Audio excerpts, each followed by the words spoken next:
ಚಿತ್ರದುರ್ಗದಲ್ಲಿ ಮೀಸಲಾತಿ ಹೋರಾಟಗಾರರಾದ ಬಿಆರ್ ಭಾಸ್ಕರ್ ಪ್ರಸಾದ್ ರವರು ಇಂದು ಚಿತ್ರದುರ್ಗದ ಪ್ರವಾಸಿ ಮಂದಿರದಲ್ಲಿ ಮೀಸಲಾತಿ ಕುರಿತ ಮಹತ್ವದ ಪೂರ್ವ ಸಭೆಯನ್ನು ಆಯೋಜಿಸಿದರು.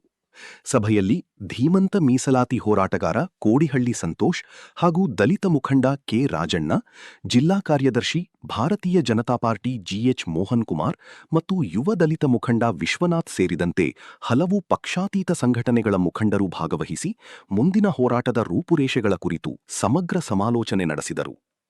ಈ ಸಂದರ್ಭದಲ್ಲಿ ಮಾತನಾಡಿದ ಭಾಸ್ಕರ್ ಪ್ರಸಾದ್ ಅವರು, ಮೀಸಲಾತಿ ವಿಚಾರದಲ್ಲಿ ಸರ್ಕಾರ ದಿನಾಂಕ 24ರಂದು ಒಳ ಮೀಸಲಾತಿ ಜಾರಿಗೆ ತರುವ ಸ್ಪಷ್ಟ ನಿರ್ಧಾರ ಕೈಗೊಳ್ಳದಿದ್ದರೆ ಏಪ್ರಿಲ್ 25ರಂದು ನಮ್ಮ ಸಮುದಾಯದ ಜನರೆಲ್ಲರನ್ನೂ ಒಗ್ಗೂಡಿಸಿ ಉಗ್ರ ಹೋರಾಟಗಳನ್ನು ರೂಪಿಸಿಕೊಳ್ಳಲಾಗುವುದು ಎಂದು ಎಚ್ಚರಿಕೆ ನೀಡಿದರು.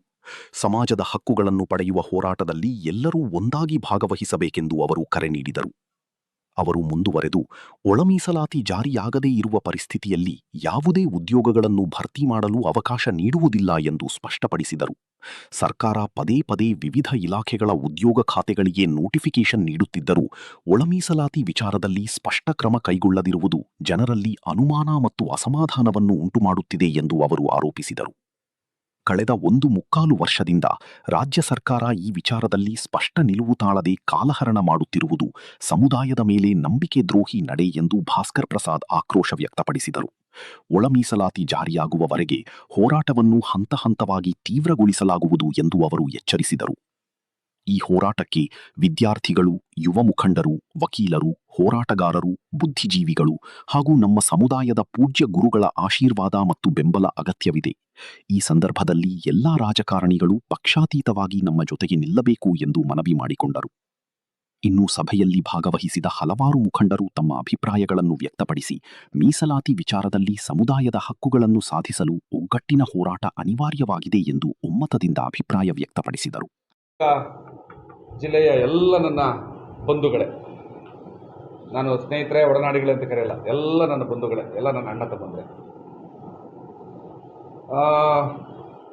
ನಾಡಿದ್ದು 23ನೇ ತಾರೀಕು ಗುರುವಾರ ಏನು ಚಿತ್ರದುರ್ಗದಲ್ಲಿ ಇಡೀ ರಾಜ್ಯದಾದ್ಯಂತಹ ವಿದ್ಯಾರ್ಥಿಗಳು ಮತ್ತು ನಿರುದ್ಯೋಗಿ ಯುವಕರು ಮತ್ತು ಹೋರಾಟಗಾರರ ಒಂದು ಸಭೆಯನ್ನು ಕರೆದಿದ್ದೀವಿ.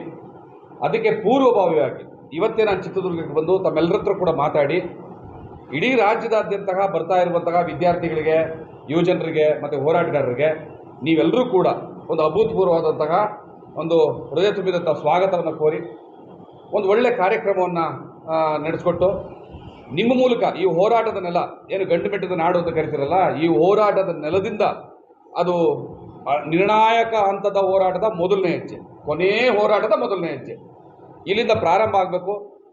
24ನೇ ತಾರೀಕು ಈ ರಾಜ್ಯ ಸರ್ಕಾರ ಒಳ ಮೀಸಲಾತಿಯನ್ನು ನಾವು ಡಿಸೈಡ್ ಮಾಡೇ ಮಾಡ್ತೀವಿ ಅನ್ನುವಂತಹ ಮಾತನ್ನು ಹೇಳಿದ್ದಾರೆ, ತುಂಬನೇ ಹೇಳಿದ್ದಾರೆ. ಈ ಥರ ತುಂಬ ದಿನಾಂಕಗಳಲ್ಲಿ, ತುಂಬ ತಿಂಗಳುಗಳಲ್ಲಿ, ತುಂಬ ಡೇಟ್ಗಳಲ್ಲಿ ಹೇಳ್ತಾನೆ ಬರ್ತಾ ಇದ್ದಾರೆ. ಹೇಳೋದಷ್ಟೇ ಅವ್ರ ಕೆಲಸ ಆಗಿದೆ, ಕೇಳೋದು ನಮ್ಮ ಮನೆ ಪಾಡಾಗಿದೆ. ಆದರೆ ಕೊನೆಗೆ ನಿರ್ಧಾರ ಮಾಡಿಬಿಡ್ತಾರೆ. ಕಳೆದ ಏನು ಮಾರ್ಚ್ 27ರಲ್ಲಿ ಮಾಡಿಬಿಡ್ತಾರೆ, ಮಾರ್ಚ್ 27ರಲ್ಲಿ ಮಾಡಿಬಿಡ್ತಾರೆ. ಮೊನ್ನೆ 14ನೇ ತಾರೀಕು ಮಾಡಿಬಿಡ್ತಾರೆ. ಈಗ 24ನೇ ತಾರೀಕು ಮಾಡಿಬಿಡ್ತಾರೆ ಅಂತ ಕನಸುಗಳನ್ನ ಕಟ್ಕೊಂಡು ಕೂತಿದ್ರೆ ನಾವು ಹಿಂಗೆ ಕೂತಿರ್ಬೇಕಾಗ್ತದೆ ಹೊರತು, ಒಂದು ಆಸೆ ಆಯಿತು ಮಾಡ್ತಾರೆ ಅನ್ನುವಂಥ ಭರವಸೆಯನ್ನು ಇಟ್ಕೊಳ್ಳೋಣ, ಇಲ್ಲ ಅಂತಲ್ಲ, ಭರವಸೆ ಇಟ್ಕೊಳ್ಳೋಣ. ಆದರೆ ಮಾಡ್ತಾರಾ ಅಂತ ನೋಡುವಾಗ ಇವರು ಇತಿಹಾಸವನ್ನು ಕೆತ್ಕೊಂಡು ಬಂದರೆ ಕಳೆದ 1.25 ವರ್ಷಗಳಿಂದ ಕುಂಟು ನೆಪಗಳು, ಸುಳ್ಳು, ಮೋಸ, ದಗಾಕೋರ್ತನ, ನಂಬಿಕೆ ದ್ರೋಹ ಇದನ್ನೇ ಮಾಡಿದ್ದಾರೆ ಹೊರತು ನಮ್ಮನ್ನು ಕೂಡ ಹೀಗೆ ಕಾಡಕೊಟ್ಟಿದ್ದಾರೆ.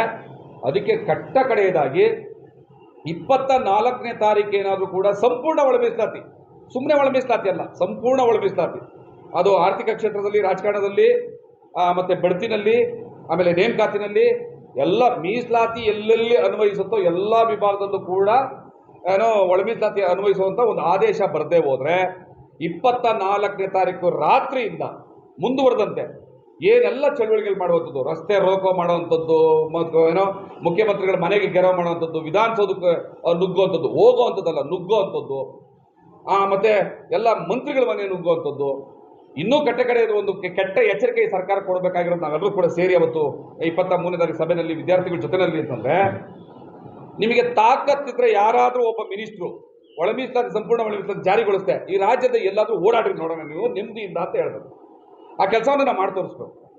ಮುಖ್ಯಮಂತ್ರಿಗೆ ಹೇಳ್ಬೇಕಾಗಿರುವಂಥದ್ದು ರಾಜಕೀಯ ಅಧಿಕಾರ ಅನ್ನುವಂಥದ್ದು ನಿಮ್ಮ ತಂದೆ ಮನೆಯಿಂದ ಬಂದಂಥ ಬಳುವಳಿ ಅಲ್ಲ ಸ್ವಾಮಿ. ಅದು ನಾವುಗಳೆಲ್ಲ ಸೇರಿಸಿ ಕೊಟ್ಟಿರುವಂಥದ್ದು. ನಿಮ್ಮ 135 ಸೀಟ್ಗಳು ಬಂದಿದೆಯಲ್ಲ ಅದೆಲ್ಲೂ ಭೂಮಿಯಿಂದ ಉದ್ಭವವಾಗಿದ್ದಲ್ಲ, ಆಕಾಶದಿಂದ ಉದುರು ಬಿದ್ದಿದ್ದಲ್ಲ, ನಾವು ಕೊಟ್ಟಂಥದ್ದು. ಸುಮಾರು 67% ಓಟ್ ನಾವು ಕೊಟ್ಟಿರುವಂಥದ್ದು. ಈ 67% ಓಟ್ ತಮಾಷೆ ಮಾತಲ್ಲ. ಇವರೆಲ್ಲ ಗೆಲ್ಲೋದು ಯಾವ ಮಾರ್ಜಿನಲ್ಲಿ? 5,000, 6,000, 2,000, 10,000 ಮಾರ್ಜಿನಲ್ಲಿ ಗೆಲ್ಲೋದು. ಇಡೀ ಕರ್ನಾಟಕದ ಯಾವುದೇ ಜಿಲ್ಲೆಯಲ್ಲಾದ್ರೂ ಕೂಡ ಮಾದಿಗರು 10, 15, 20, 25, 30,000 ಏನು ಕಮ್ಮಿ ಇಲ್ಲ. ಕೊಟ್ಟರೆ ಹೊಡೆತ ಎಲ್ಲಿ ಬಿದ್ದಿರ್ತಾರೆ ಅಂತ ಗೊತ್ತಿಲ್ಲ. ಸೊ ಮುಖ್ಯಮಂತ್ರಿಗೆ ಹೇಳಬೇಕು, ನಿಮ್ಮ ಅಧಿಕಾರ ತಂದೆ ಮನೆಯಿಂದ ಬಂದಂಥ ಕೊಡುಗೆ ಅಲ್ಲ, ಅಥವಾ ಸಿದ್ದರಾಮೇಶ್ವರ ಏನು ಕನ್ಸಲ್ ಬಂದು ನಿಮಗೆ ಕೊಡುಗೆಯಾಗಿ ಕೊಟ್ಟಿದ್ದಲ್ಲ, ಈ ನೊಂದಂಥ ಸಮುದಾಯ ಕೊಟ್ಟಿರುವಂಥದ್ದು. ನಿಮಗೆ ತಾಕತ್ತಿದ್ರೆ ಇನ್ನು ಮುಂದೆ ನೆಮ್ಮದಿಯಾಗಿ ಯಾವ್ದಾದ್ರು ಜಿಲ್ಲೆಯಲ್ಲಿ ಓಡಾಡಿ ಅನ್ನುವಂತಹ ಒಂದು ಕಟುವಾದ ಎಚ್ಚರಿಕೆಯನ್ನು ನಾವು ಕೊಡಲೇಬೇಕು. ರಕ್ತ ಕ್ರಾಂತಿಯನ್ನು ಮಾಡ್ತೀವಿ ಅಂತ ಬಹಳ ಗಟ್ಟಿಯಾಗಿ ಹೇಳಬೇಕು. ರಕ್ತ ಕ್ರಾಂತಿ ಅಂದ ತಕ್ಷಣವೇ ಕೆಲವರೆಲ್ಲ ಏನು ಅದಕ್ಕೆ ಅಪಾರ್ಥಗಳನ್ನ ಕಲ್ಪಿಸ್ಬಿಡ್ತಾರೆ. ರಕ್ತ ಕ್ರಾಂತಿ ಅಂದರೆ ಯಾರನ್ನೋ ತೊಗೊಂಡೋಗ್ಬಿಟ್ಟು ಬಚ್ಚಿಟ್ಕೊಂಡು ಕತ್ತರಿಸಿ ಕೊಲೆ ಮಾಡುವಂಥ ರಕ್ತ ಕ್ರಾಂತಿ ಅಲ್ಲ. ಈ ದೇಹದಲ್ಲಿರುವಂಥ ರಕ್ತವನ್ನು ನಾವು ಬಸ್ಸಕ್ಕೆ ಶುರು ಮಾಡ್ತು ಅಂತಂದರೆ ಈ ಸರ್ಕಾರಕ್ಕೆ ತಾಕತ್ತಿದ್ರೆ ತಡ್ಕೋ ನಿನ್ನ ಕೈಲಾದ್ರೂ ನೋಡಬೇಡ ಅನ್ನುವಂಥ ತಕ್ಕತ್ತದು. ಯಾಕೆಂತಂದರೆ ನೊಂದಿರುವಂಥ ಒಂದು ಸಮುದಾಯಕ್ಕೆ ಒಂದು ಸಣ್ಣ ನ್ಯಾಯ ಕೊಡಿಸೋದಕ್ಕೆ ಯೋಗ್ಯತೆ ನಮಗಿಲ್ಲ ಅಂದರೆ ನಾವು ಯಾಕೆ ಬದುಕಿರಬೇಕು ಅನ್ನುವಂಥದ್ದು ನಮ್ಮ ನಿರ್ಧಾರ. ನಮ್ಮ ಇಡೀ ಸಮುದಾಯ ಆ ನಿರ್ಧಾರಕ್ಕೆ ಬರ್ತೀವಿ. ಆ ಥರದ್ದೆಲ್ಲ ವಿಚಾರಗಳನ್ನು ನಾವು ಒಂದು ನಿರ್ಧಾರ ಸರ್ಕಾರಕ್ಕೆ ತಿಳಿಸೋದಕ್ಕೆ ಮುಂಚೆ ಏಕಾಏಕಿ ನಾವುಗಳು ಇಲ್ಲಿ ಕೂತವ್ರು ಮಾತಾಡೋಕ್ಕಾಗಲ್ಲ. ಇಡೀ ರಾಜ್ಯದಾದ್ಯಂತ ಮುಖ್ಯವಾಗಿ ವಿದ್ಯಾರ್ಥಿಗಳು ಈಗೇನು ಕೃಷಿ ಇಲಾಖೆಯಲ್ಲಿ 890 ಉದ್ಯೋಗಗಳನ್ನು ಒಳ ಮೀಸಲಾತಿ ಇಲ್ಲದೆ ತುಂಬ ಕೊಟ್ಟಿದ್ದಾರೆ ಅಂತಂದರೆ ಈ ಸರ್ಕಾರದ ದುರಾಂಕಾರ ಎಂಥದ್ದಿರಬೇಕು.